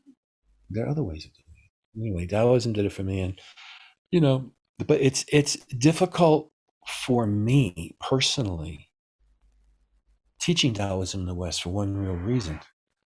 You're always having to explain the damn thing to everybody, and that's exhausting. Buddhists, at least, have got a million books on it, and I've got millions of Buddhist teachers on it. Well, not million, but they've got a huge number. But it's known. And the hardest thing to do is to enter something into a culture, any culture, that doesn't have anything that's parallel to it. And it's a very frustrating and a whatever thing, and it's frustrating. I mean, I don't get frustrated anymore, because I just kind of accept it. That's kind of how it is. But it's I'm giving this interview. Yeah, maybe I'll get a few students, people who join my web, might get some of the products I have that are explaining it. But everything I've been doing, honestly, is in the hope that it's somehow going to form something that after I'm dead is going to catch on somehow. Because I personally think, and this is the personal thing, I'm from New York City, and New York City can be pretty rough. Okay, so all this political correctness and everybody wanting to be a goody-goody two-shoes and whatever, so God will love them and they'll go to heaven or whatever. These people in New York don't give a shit about that, because it smacks in the face of reality. Now, granted, New York City is a pretty crowded place, so it's got unique things about it, the environment, but there is something just about, like what's for real and what's bullshit. And fancy words don't make them real. They make them pleasing. And one thing I like about Taoism is that they don't engage in the fancy words that much. They're always trying to go for what is real. What is real in the thing. And the rest of it, so what? Honestly and truly, you wear a warm coat in the winter if it's freezing out to stay warm. You don't wear it because it's got like all these cute little buttons and pieces of embroidery and a little piece of leather hanging out and that. So you wear it because of its value, and that practicality of Taoism is the thing I always appreciate. And even though when you really get into Buddhism, it's exceedingly practical. But the way that I've seen it portrayed from the time I've been a kid is a little bit too metaphysical, which is the whole thing about Indian religions in general. This has been described not by me, but by more scholars than I can count. The religions that came out of India, their central points were always very metaphysical. Whereas Taoists, and this has been described by everybody too, it was always very practical. That's why they were called the scientists of ancient China. It was just the emphasis was on what's real, much more down on the ground. And unfortunately, if you like the fancy flowery stuff, what's down on the ground often is a little bit disturbing. Okay, not because of what the specifics are, but the general process. What is it? What is in one sense? What does a politician do? He lies to his teeth, but he tries to say it in a way that'll get you excited and you'll love it. But when you take away all the packaging, there's nothing there. And Taoisms have always said, a major principle in Taoism is separating the real from the false. And so I like that emphasis on being real. And maybe that's just because I came from New York and that's something that was more appealing. Because that's all I can say. Anyway, it was a pleasure chatting with you. If people want to get in touch with me, you'll have it. I have a website. I've got 16 books I've done. I'm in the process of trying to eventually get them converted into ebooks, because I don't want to have the burden of I'm supposed to keep these things in print after. It's a real pain in the ass, constantly reprinting books. It really is. I mean, anyone who thinks it's fun ought to try it sometime, and I guarantee you will get disabused of it. But so hopefully that they can stay alive and for a long time. And listen, if something like this one or maybe other podcasts I do, you can't ask me the question of what's like Taoism like in China now. I have left China for all practical purposes for 30 years. How the hell do I know? I mean, really, I'm serious. I haven't been in the middle of the froth, so it's. I know what it was. I know what it was when I was there, and the big things about Taoism haven't changed in a couple of thousand years. So, but I couldn't tell you how to go find people, because I didn't find the people I found because I was looking for them. I was looking for martial arts, and I ended up in Taoism. And the person who got me in, Leo's other student, hey, I just went to a martial art magazine because this guy in a hotel I was in, his father had been in the Flying Tigers in World War II. He says, one of my father's people in the Flying Tigers got a martial art magazine. I went there. And then all this stuff started opening up. I didn't go to the martial art magazine because I wanted to find someone doing Bagua. He just said, there's this guy who put an ad in the paper, a guy come from Beijing. And, Bagua people from Beijing and Hong Kong are pretty damn rare at that time. That most of these things are that if this has at least given you something about what I said has made sense. And that's how I've done everything in my life. I've just done things that made sense, and I've never been able to figure out whether they were good or bad, to tell you the truth. Time is the only thing that will prove that. But if it is, I hope that somewhere, even if it's 50 years after I'm done, we'll get some kid somewhere who thinks it's a good idea, and they'll go and they'll put their life into it. And I hope I'm portraying at least a bit what it is and why it makes sense. Best I could do. Bruce Frantzis, thank you very much. You're welcome. Thank you for listening to another Guru Viking podcast. For more interviews like these, as well as articles, videos, and guided meditations, visit www.guruviking.com.